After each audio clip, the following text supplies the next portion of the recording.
Good evening all, welcome to IAC. ఈ వీడియోలో important current affairs discuss చేద్దాం. First headlines చూద్దాం.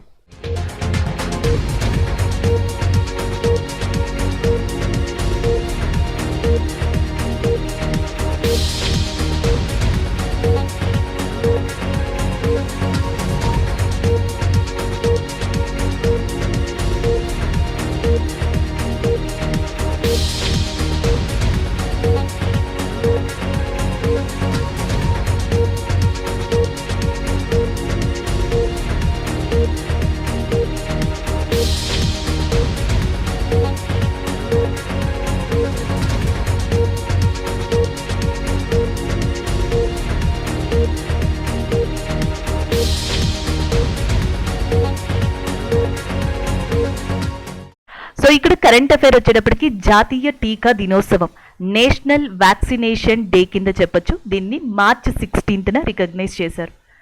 ఈ సంవత్సరం దీని యొక్క థీమ్ ఇతివృత్తాంతం వచ్చేటప్పటికి ఏంటంటే vaccines work for all. Vaccines అనేవి అందరికీ పనిచేస్తాయి. Vaccines work for all and March 16న జాతీయ వ్యాక్సినేషన్ డే కింద రికగ్నైజ్ చేశారు. అండ్ దీన్ని రికగ్నైజ్ చేయడానికి వెనుకున్న రీజన్ ఏంటంటే మనం 1995లో మొట్టమొదటిసారిగా పోలియో వ్యాక్సిన్ని ఇండియాలో ఇవ్వడం జరిగింది. అది కూడా 0 to 5 years అప్పుడే పుట్టిన పిల్లల దగ్గర నుంచి 5 సంవత్సరాలలోపు పిల్లలు ఎవరైతే ఉన్నారో సో వాళ్ళకి 2 చుక్కల పోలియోని అంటే ఓరల్ డ్రాప్స్ని ఇవ్వడం జరిగింది ఇండియా. దాని యొక్క హానర్గా, దాని యొక్క డే రిమెంబరెన్స్గా మనకి జాతీయ టీకా దినోత్సవాన్ని మార్చ్ 16న రికగ్నైజ్ చేశారు. సో ప్రతి సంవత్సరం కూడా ఇదే డేన దానిని జరుపుకుంటూ వస్తున్నారు. సో 2011 తర్వాత మనకి ఇండియాలో పోలియో కేసెస్ అనేవి నమోదు కాలేదు. 2011లో లాస్ట్ కేస్ ఆఫ్ పోలియో అనేది మనకి వెస్ట్ బెంగాల్లో నమోదైంది. దాని తర్వాత అసలు లేవు. 2013 తర్వాత అసలు ఇండియాకి పోలియోకి సంబంధించిన కేసెస్ కానీ దానికి సంబంధించిన డేటా కానీ ఇది రికార్డ్ అవ్వలేదు కేసెస్కి సంబంధించి. అందుకని 2014లో వరల్డ్ హెల్త్ ఆర్గనైజేషన్ ఏదైతే ఉందో so world health organization free polio సర్టిఫికేషన్ని మన కంట్రీకి ఇవ్వడం జరిగింది. అలాగే దీని తర్వాత ఇంకా రూబెల్లా కానీ, తట్టు కానీ, మెసల్స్ వ్యాధి, వీటికి కూడా ఇండియా వ్యాక్సిన్ ఇవ్వడం మొదలుపెట్టింది. అది కూడా 1978లో గవర్నమెంట్ ఆఫ్ ఇండియా ఇంట్రడ్యూస్ చేసిన ఎక్స్టెండెడ్ ప్రోగ్రామ్ ఆఫ్ ఇమ్యూనైజేషన్ ప్రకారం సో మనం పోలియోకే కాకుండా మిగతా వాటికి కూడా వ్యాక్సిన్ ఇవ్వడం అనేది మొదలుపెట్టాం. ఇది భారతదేశానికి సంబంధించిన వ్యాక్సినేషన్కి సంబంధించిన key points and as well as a day. ఇక నెక్స్ట్ ప్రపంచ విషయానికి వస్తే మనం మార్చ్ 16న జాతీయ టీకా దినోత్సవాన్ని ఎలా సెలబ్రేట్ చేసుకుంటున్నామో ప్రపంచంలో వ్యాక్సినేషన్ వీక్ అనే దాన్ని కూడా సెలబ్రేట్ చేస్తారు వరల్డ్ హెల్త్ ఆర్గనైజేషన్ యొక్క సపోర్ట్తో. ప్రతి సంవత్సరం ఏప్రిల్ మంత్లోని లాస్ట్ వీక్లో వ్యాక్సినేషన్ వీక్ అనేది సెలబ్రేట్ చేయబడుతుంది. అసలు ప్రపంచంలో మొట్టమొదటిసారిగా ఈ వ్యాక్సిన్ కాన్సెప్ట్ని ఇంట్రడ్యూస్ చేసిన పర్సన్ మనకి ఎడ్వర్డ్ జెన్నర్ అనే పర్సన్ దీన్ని ఇంట్రడ్యూస్ చేశారు 1796లో. సో ఈయన స్మాల్ పాక్స్కి సంబంధించిన వ్యాక్సిన్ని ఇవ్వడానికి ట్రై చేశారు. ఎవరైతే కౌ పాక్స్ అనే దానికి గురి అవుతారో అలాంటి వాళ్ళకి స్మాల్ పాక్స్ అనేది ఎఫెక్ట్ కాలేదంట. సో అందుకని ఈ రెండు కాన్సెప్ట్స్ని రిలేట్ చేస్తూ 1796 నుంచి ఈయన రీసెర్చ్ చేయడం స్టార్ట్ చేశారు. 1798లో ఎడ్వర్డ్ జెన్నర్ ప్రపంచానికి మొట్టమొదటిసారిగా వ్యాక్సిన్ని పరిచయం చేశారు. అది కూడా దేనికంటే స్మాల్ పాక్స్కి. సో దాని తర్వాత వివిధ రకాల వ్యాధులకి వ్యాక్సిన్స్ అనేవి కనిపెట్టబడ్డాయి. ఇది ఒక జీకే ఫ్యాక్ట్గా గుర్తుపెట్టుకోండి.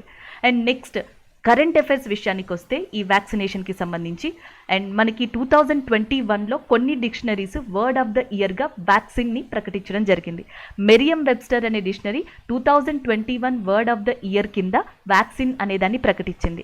ఆక్స్ఫర్డ్ 2021 పదం, ఆ సంవత్సరం యొక్క పదం కింద వ్యాక్స్ అనేదాన్ని ప్రకటించింది. వ్యాక్సిన్ అన్న ఒకటేనంట, అనదర్ ఫార్మ్ ఆఫ్ వ్యాక్సిన్ని వ్యాక్స్ అని పిలుస్తారు.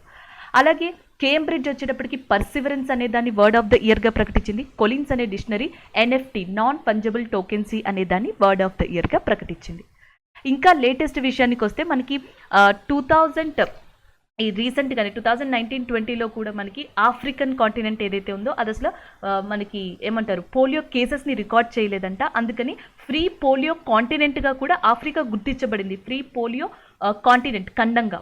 అయితే రీసెంట్గా మనకి గత 20 రోజుల క్రితం ఆఫ్రికా ఖండంలోని మాలావి అనే కంట్రీలో అండ్ మళ్ళీ పోలియో కేసెస్ తిరిగి నమోదయ్యాయి.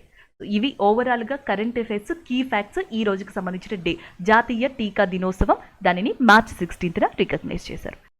So next current affair, role of labour in India development. So భారతదేశ యొక్క అభివృద్ధిలో కార్మికుల యొక్క పాత్ర ఎంత ఉంది అనే దాని మీద ఒక డేటా లాంటిది ఒక బుక్ రూపంలో రిలీజ్ చేశారు. సో ఆ రిలీజ్ చేసింది ఎవరు అంటే మనకి లేబర్ అండ్ ఎంప్లాయ్మెంట్ మంత్రి అయిన భూపేంద్ర యాదవ్ గారి చేత మనకి ఇది రిలీజ్ చేయబడింది. ఈ బుక్లో టోటల్గా 12 ఆర్టికల్స్ ఉన్నాయంట కార్మికులకి సంబంధించి. సో వీటిని వివి గిరి నేషనల్ లేబర్ ఇన్స్టిట్యూట్ అనేది మనకి పబ్లిష్ చేయడం జరిగింది. సో యాక్చువల్గా 1995కు ముందర మనకి నేషనల్ లేబర్ ఇన్స్టిట్యూట్ అని చెప్పేసి ఉండేది, జాతీయ కార్మిక ఇన్స్టిట్యూట్ విద్యాలయం. సో దీంట్లో ఏంటంటే ఆఫీసర్స్, సివిల్ అడ్మినిస్ట్రేటివ్ ఆఫీసర్స్ ఎవరైతే ఈ లేబర్ మినిస్ట్రీ కేటగిరీలో చేస్తారో వాళ్ళకి దీంట్లో ట్రైనింగ్ ఇస్తారు. అయితే 1995 తర్వాత నేషనల్ లేబర్ ఇన్స్టిట్యూట్ అనేది వివి గిరి నేషనల్ లేబర్ ఇన్స్టిట్యూట్గా మార్చారు. వివి గిరి అండ్ మనకి ఫార్మర్ ప్రెసిడెంట్ ఆఫ్ ఇండియాగా కూడా మనకి వర్క్ చేయడం జరిగింది. సో ఆయనకి సంబంధించింది ఇది.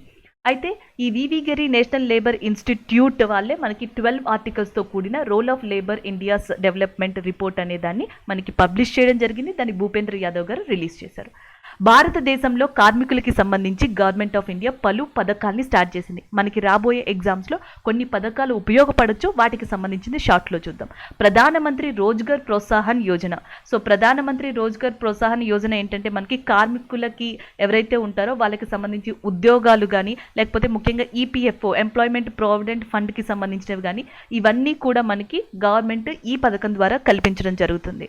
ఉద్యోగాల్ని ఇండైరెక్ట్గా కల్పిస్తుంది, దాంతోపాటు ఈపీఎఫ్ఓ ఈఎస్ఓ లాంటి ఫెసిలిటీస్ని కూడా ప్రధానమంత్రి రోజ్గర్ ప్రోత్సాహన యోజన ద్వారా కల్పించడం జరుగుతుంది.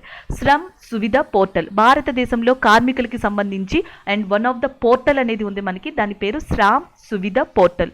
సో దీంట్లో ఏంటంటే మనకి ఆధార్ నెంబర్కి ఎలా అయితే ఒక యునిక్ ఐడెంటిఫికేషన్ నెంబర్ ఇస్తారో ఆధార్ కార్డ్కి, అలాగే ఈ పోర్టల్లో ఎవరైతే కార్మికుడు లేదా కార్మికురాలు రిజిస్టర్ అయ్యారో వాళ్ళకి ఒక ఎల్ఐఎన్ నెంబర్ ఇస్తారు. ఎల్ఐఎన్ నెంబర్ అంటే unique labour identification number. So దీని ద్వారా వాళ్ళు గవర్నమెంట్ ఆఫ్ ఇండియా నుంచి పలు స్కీమ్స్ కానీ పలు బెనిఫిట్స్ని కానీ పొందొచ్చు.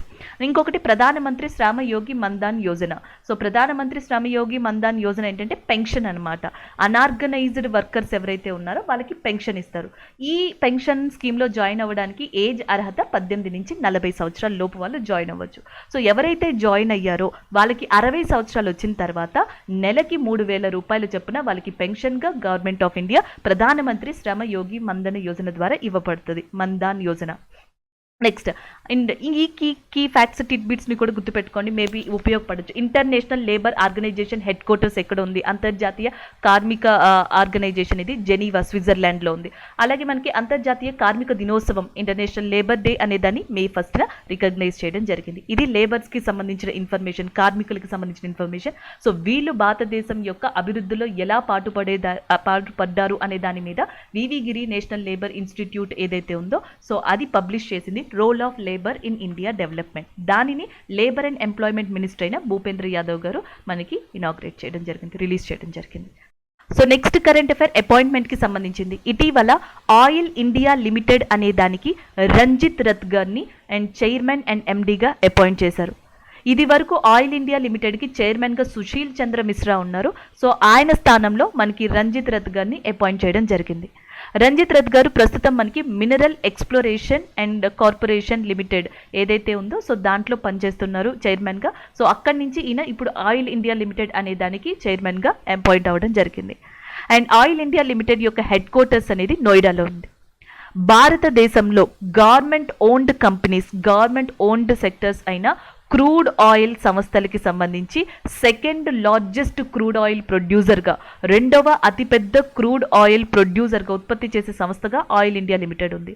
మొదటి స్థానంలో ఉన్నది ONGC, oil and natural gas corporation, biggest crude oil producer in ఇండియాగా దీన్ని చెప్పొచ్చు. సో సెకండ్ ప్లేస్ వచ్చేటప్పటికి నోయిడా కేంద్రంగా పనిచేస్తున్న ఆయిల్ ఇండియా లిమిటెడ్ ఉంది.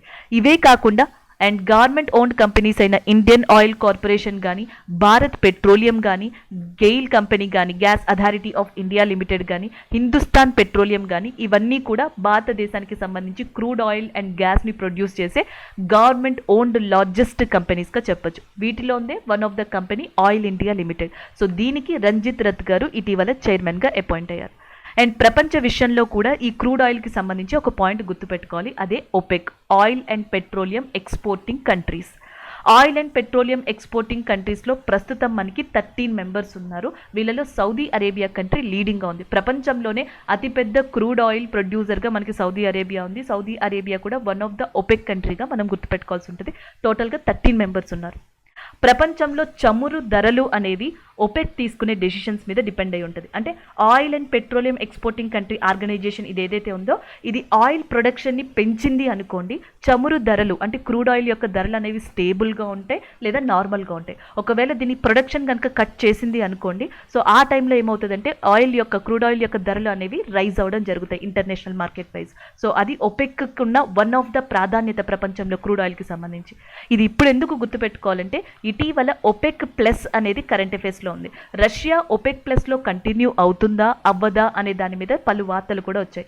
ఒపెక్ ప్లస్ కంట్రీస్ ఏంటంటే సాధారణంగా 13 కంట్రీస్ ఏవైతే ఉన్నాయో, సౌదీ అరేబియా కావచ్చు, మిగతా కంట్రీస్ కావచ్చు, ఒపెక్లో ఉన్న 13 కంట్రీస్ కూడా ప్రపంచంలో అతిపెద్ద లార్జెస్ట్ క్రూడ్ ఆయిల్ ఎక్స్పోర్టింగ్ కంట్రీస్గా, ప్రొడ్యూసింగ్ కంట్రీస్గా చెప్పచ్చు. ఈ 13 కంట్రీలు కాకుండా, 13 దేశాలు కాకుండా ప్రపంచంలో ఏవైతే క్రూడ్ ఆయిల్ని ఎక్స్పోర్ట్ చేస్తాయో, ఉత్పత్తి చేస్తాయో ఆ కంట్రీస్ని ఒపెక్ ప్లస్ కంట్రీస్గా అంటాం. దాంట్లో మనకి అజర్బైజాన్ అనే కంట్రీ ఉంది, బ్రునై అనే కంట్రీ ఉంది, కజకిస్తాన్ కంట్రీ ఉంది, వాటితో పాటు రష్యా కూడా ఉంది. Russia is a non member of OPEC country but still it is producing crude oil. OPEC కంట్రీలో అది సభ్యురాలు కాదు, కానీ క్రూడ్ ఆయిల్ని అది ప్రపంచంలో ఉత్పత్తి చేసే వన్ ఆఫ్ ద లీడింగ్ కంట్రీగా చెప్పొచ్చు. అది ఒపెక్ ప్లస్ కంట్రీ. ఒపెక్కి ఒపెక్ ప్లస్ కంట్రీస్కి ఉన్న మెయిన్ డిఫరెన్స్ అదే. ఏవైతే మనకి ఒపెక్లో సభ్యులుగా కాకుండా ఉండి ప్రపంచంలో చమురుని లేదా క్రూడ్ ఆయిల్ ఉత్పత్తి చేస్తాయో అవన్నీ కూడా ఒపెక్ ప్లస్ కంట్రీస్లో మనం చెప్పబడతాయి. రష్యా కూడా ఒపెక్ ప్లస్ కంట్రీగా ప్రస్తుతం ఉంది, కొనసాగుతుంది. Jammu Kashmir bank baggage national award for self help group bank linkage 2022. 2022కి గాను సెల్ఫ్ హెల్ప్ గ్రూప్ స్వయం సహకార బృందాల కేటగిరీకి సంబంధించి అభివృద్ధి చేసినందుకు, అవుట్ స్టాండింగ్ పర్ఫార్మెన్స్ చూపించినందుకు జమ్మూ కాశ్మీర్ బ్యాంక్కి ఇటీవల జాతీయ స్థాయి అవార్డు అనేది దక్కడం జరిగింది. దీనిని యూనియన్ మినిస్టర్ ఆఫ్ రూరల్ డెవలప్మెంట్కి సంబంధించిన గిరిరాజ్ సింగ్ జమ్మూ కాశ్మీర్ బ్యాంక్కి అందజేయడం జరిగింది. జమ్మూ కాశ్మీర్ బ్యాంక్ యొక్క హెడ్ క్వార్టర్స్ అనేది మనకి శ్రీనగర్లో ఉంది.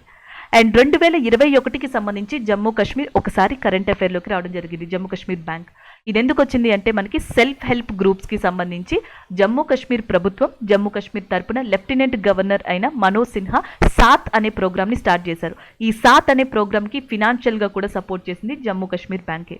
ఈ సాత్ ప్రోగ్రామ్ ద్వారా దాదాపుగా 48,000 సెల్ఫ్ హెల్ప్ గ్రూప్స్, స్వయం సహకారక బృందాలు మనకి జమ్మూ కాశ్మీర్లో అండ్ అభివృద్ధి చెందుతాయి. అండ్ ఇండైరెక్ట్గా 4 లక్షల విమెన్, మహిళలు మనకి ఉపాధిని పొందడం కానీ అండ్ డెవలప్మెంట్కి అవ్వడం కానీ జరుగుతుంది అని చెప్పడం జరిగింది.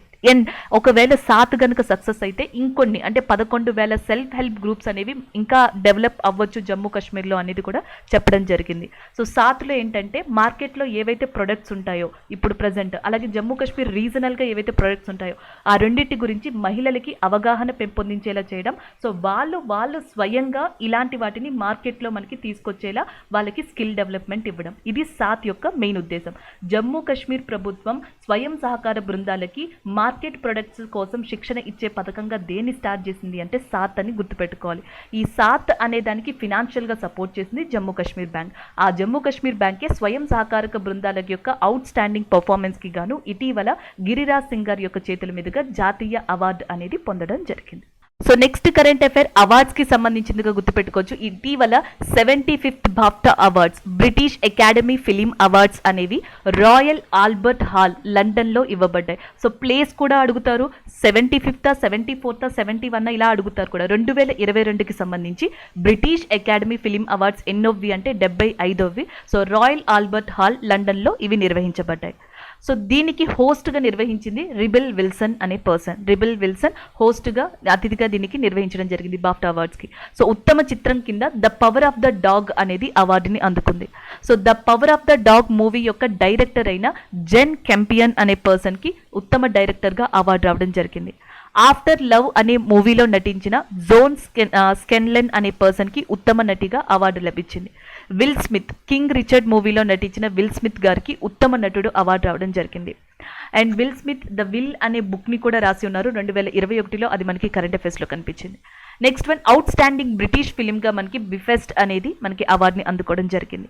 డాక్యుమెంటరీగా సమ్మర్ ఆఫ్ సోల్ అనేది, షార్ట్ ఫిలింగా ద బ్లాక్ కాప్ అనేది బాఫ్టా అవార్డ్స్లో వివిధ కేటగిరీలో అవార్డ్స్ అందుకున్నాయి. విల్ స్మిత్ స్కెన్లెన్ ఉత్తమ నటి నటుడు, అండ్ ఉత్తమ చిత్రం వచ్చేటప్పటికి the power of the dog. అదే సినిమాకి డైరెక్టర్గా ఉన్న జెన్ క్యాంపియన్కి ఉత్తమ డైరెక్టర్ అవార్డు అనేవి లండన్లోని మనకి ఆల్బర్ట్ హాల్ కేంద్రంగా బాఫ్టా అవార్డ్స్ని ఇవ్వడం జరిగింది. సో ఇది ఇక్కడ మనకి కరెంట్ అఫైర్. నెక్స్ట్ వన్ చూద్దాం.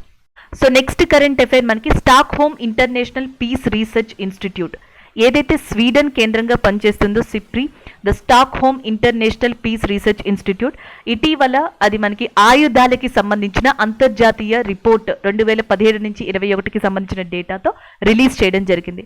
దీంట్లో భారతదేశం అండ్ సౌదీ అరేబియా ఈ రెండు కంట్రీలు కూడా ప్రపంచంలోని అత్యధికంగా ఆయుధాలని మనకి దిగుమతి చేసుకునే దేశాలుగా మనకి ఆ స్థానాన్ని సంపాదించుకోవడం జరిగింది. ఇటీవల స్వీడన్ కేంద్రంగా పనిచేస్తున్న స్పిరి ఇచ్చిన రిపోర్టు ప్రకారం 2017-21కి చూసుకుంటే ఇంటర్నేషనల్ ఆర్మ్స్ ట్రాన్స్ఫర్ రిపోర్ట్లో అండ్ లార్జెస్ట్ ఇంపోర్టర్గా ఇండియా ఉంది. ఇండియాతో పాటు సౌదీ అరేబియా ఉంది. సెకండ్ పొజిషన్లో ఈజిప్ట్ ఉంది. థర్డ్ పొజిషన్లో ఆస్ట్రేలియా అండ్ ఫోర్త్ పొజిషన్లో మనకి చైనా అనేవి ఉన్నాయి. అండ్ ఇండియా ఎక్కువగా మనకి ఈ ఆయుధాలని ఏ కంట్రీ దగ్గర నుంచి దిగుమతి చేసుకుంటుందంటే రష్యా. ఇది చాలా చాలా ఇంపార్టెంట్. జరుగుతున్న ఇప్పుడు కరెంట్ అఫైర్స్ దృష్ట్యా మనకి ఈ పాయింట్ అనేది చాలా ఇంపార్టెంట్ అవుతుంది.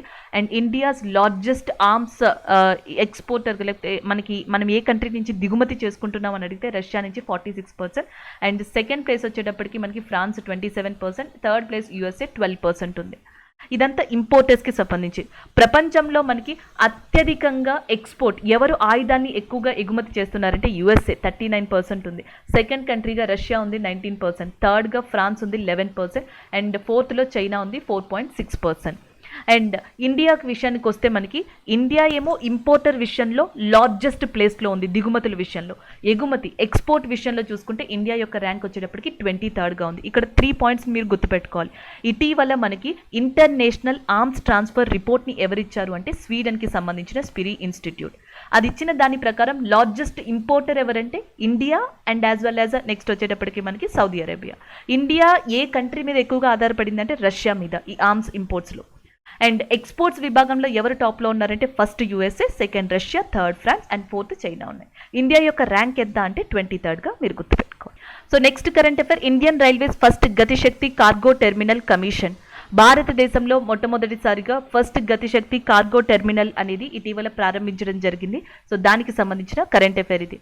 2009లో మనకి మైతాన్ పవర్ లిమిటెడ్ ప్రాజెక్ట్ అనేది జార్ఖండ్లోని తాపర్ నగర్లో ప్రారంభించారు 2009లో. అది 2011కి కంప్లీట్ అయింది. సో అక్కడ మనకి ఈ ఏదైతే కార్గోకి సంబంధించిన సేవల్ని అందించడానికి ఈ గతిశక్తి కార్గో టెర్మినల్ కమిషన్ ఉందో, సో దానిని ఇటీవల అస్నల్ డివిజన్ ఏదైతే ఉందో రైల్వేకి సంబంధించి అస్నాజోల్ డివిజన్, సో దీని ద్వారా ప్రారంభించడం జరిగింది. అండ్ రైల్వే యొక్క సీఈఓగా ప్రస్తుతం వికే త్రిపాఠి ఉన్నారు. అండ్ ఇంకొకటి ఏంటంటే as per that CEO of railway చెప్పడం ప్రకారం ఏదైతే గవర్నమెంట్ యొక్క గతిశక్తి కార్గో టెర్మినల్ ఇటీవల మనకి స్టార్ట్ అయిందో మొట్టమొదటిసారిగా ఇది మైతాన్ పవర్ లిమిటెడ్ అనే దానికి సేవలను అందించనుంది. దీనివల్ల ఏంటంటే రైల్వేస్కి మంత్లీ 11 కోట్ల అదనపు ఆదాయం అనేది రానుంది. 11 crores additional money will be raised per monthly on the name of Gatishakti cargo terminal. So ఇది ఓవరాల్గా ఇక్కడ current affair. Next one science and టెక్నాలజీకి సంబంధించింది, స్పేస్ రిలేటెడ్గా చెప్పొచ్చు. భారతదేశంలో యంగ్ సైంటిస్ట్ని అభివృద్ధి చేసేందుకు, యువ శాస్త్రవేత్తల్ని ముందుకు తీసుకొచ్చేందుకు యువిక అనే ఒక ప్రోగ్రామ్ని ఇస్రో స్టార్ట్ చేసింది. యువిక అంటే ఇక్కడ అర్థం మనకి యువ విజ్ఞాన్ కార్యక్రమం అనేది ఇక్కడ మెయిన్గా యువికాకి యొక్క ఎబ్రివేషన్గా చెప్పొచ్చు. అండ్ లేదా స్పేస్ ఎడ్యుకేషన్గా కూడా మీరు గుర్తుపెట్టుకోవచ్చు. సో స్పేస్ ఎడ్యుకేషన్ని ఇప్పుడున్న ఇండియన్ యూత్కి ఇంట్రడ్యూస్ చేసేందుకు, వాళ్ళని ఇంకా డెవలప్ చేసేందుకు మనకి డిపార్ట్మెంట్ ఆఫ్ స్పేస్ అనేది ఇది ఫండింగ్ ఇస్తుంది. ఇస్రో అనేది యువికా ప్రోగ్రామ్ని ముందుకు తీసుకొచ్చింది అనమాట. సో డిపార్ట్మెంట్ ఆఫ్ స్పేస్ ఫండింగ్తో ఎవరు మనకి యువికా అనే ప్రోగ్రామ్ని నిర్వహిస్తున్నారు అంటే ISRO.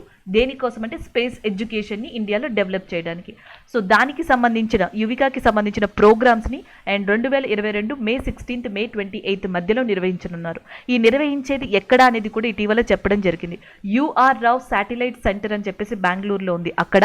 And next Vikram Sarabhai space centre తిరువనంతపురంలో, నేషనల్ రిమోట్ సెన్సింగ్ ఇన్స్టిట్యూట్ హైదరాబాద్లో, స్పేస్ అప్లికేషన్ సెంటర్ షిల్లాంగ్లో, స్పేస్ అప్లికేషన్ సెంటర్ అహ్మదాబాద్లో. సో టోటల్గా ఈ 5 ప్లేసెస్లో ఇస్రో యొక్క నేతృత్వంలో యువిక అనే ప్రోగ్రామ్ని మనకి నిర్వహించనున్నారు. దీంట్లో ఏంటంటే వివిధ స్కూల్స్ అండ్ ఇన్స్టిట్యూట్స్కి సంబంధించిన పిల్లలు ఎవరైతే ఉన్నారో వాళ్ళందరి యొక్క మార్క్స్ కావచ్చు, లేకపోతే వాళ్ళ యొక్క యాక్టివిటీస్ కావచ్చు, వాళ్ళ యొక్క గ్రేడ్స్ కావచ్చు, ఈ అన్ని డేటాని తీసుకుని దాంట్లోంచి ద బెస్ట్ స్టూడెంట్స్ని సెలెక్ట్ చేసి ఈ ప్రోగ్రామ్ ద్వారా వాళ్ళకి స్పేస్ ఎడ్యుకేషన్ని ఇవ్వడం జరుగుతుంది. సో అలా యంగ్ సైంటిస్ట్ని ఇండియాలో డెవలప్ చేయడానికి, సో వాళ్ళని ఇంకా ఇంప్రూవ్ చేయడం కోసం మనకి ఇస్రో ఈ ప్రోగ్రామ్ని స్టార్ట్ చేసింది. So next current affair, Geetanjali Shree translation Tomb of Sand nominated for International Booker Prize. So మనకి ప్రముఖ రచయిత అయిన గీతాంజలి శ్రీ గారు హిందీలో ఒక నోవెల్ని రాశారు. దాని పేరు రీత్ సమాధి. రీత్ సమాధి అనేది గీతాంజలి గారు రాసిన ఒక హిందీ నోవెల్. దానిని డైసీ రక్వెల్ అనే పర్సన్ ఇంగ్లీష్లోకి ట్రాన్స్లేట్ చేయడం జరిగింది టాంబ్ ఆఫ్ శాండ్ అనే పేరుతో. అలా ట్రాన్స్లేట్ చేసిన ఈ నోవెల్ ఇటీవల ప్రపంచ బుక్కర్ ప్రైజ్ దాంట్లో లాంగ్ లిస్ట్ విభాగంలో చోటు సంపాదించుకుంది. ఇలా చోటు సంపాదించుకోవడం భారతదేశ నోవెల్కి సంబంధించి మొట్టమొదటిసారి అంట. ఇది ఒక పాయింట్ని మనం ఖచ్చితంగా గుర్తుపెట్టుకోవాలి. The first Indian book or Hindi novel, the first Hindi novel and which translated in English and nominated for the long list of International Booker Prize అని అడిగితే మీరు రిత్ సమాధి అని గుర్తుపెట్టుకోవచ్చు. ఇంగ్లీష్లో అయితే టాంబ్ ఆఫ్ శాండ్గా దీన్ని గుర్తుపెట్టుకోవాల్సి ఉంటుంది. అలాగే దీనికి 50,000 బ్రిటిష్ పౌండ్ స్టెర్లింగ్ కరెన్సీ, అంటే బ్రిటిష్ కరెన్సీలో 50,000 పౌండ్స్ వరకు మనకి ప్రైజ్ని ఇవ్వడం జరుగుతుంది. అండ్ ఇది ఆథర్కి అండ్ ట్రాన్స్లేటర్కి కూడా వీళ్ళిద్దరికి షేర్ చేయడం జరుగుతుంది. అలాగే 2021లో డేవిడ్ డయోప్ అనే person at night all blood is black అనే బుక్ని రాశారు. ఈ బుక్కి గాను అంతర్జాతీయ బుక్కర్ ప్రైజ్ అనేది 2021లో డేవిడ్ డయోప్ గారికి దక్కింది. అసలు అంతర్జాతీయ బుక్కర్ ప్రైజ్ అనే దాన్ని 2005లో స్టార్ట్ చేశారు. దీనిని మొట్టమొదటిసారిగా అల్బేనియన్ రచయిత అయిన ఇస్మాయిల్ కదరి అనే పర్సన్కి ఇవ్వడం జరిగింది.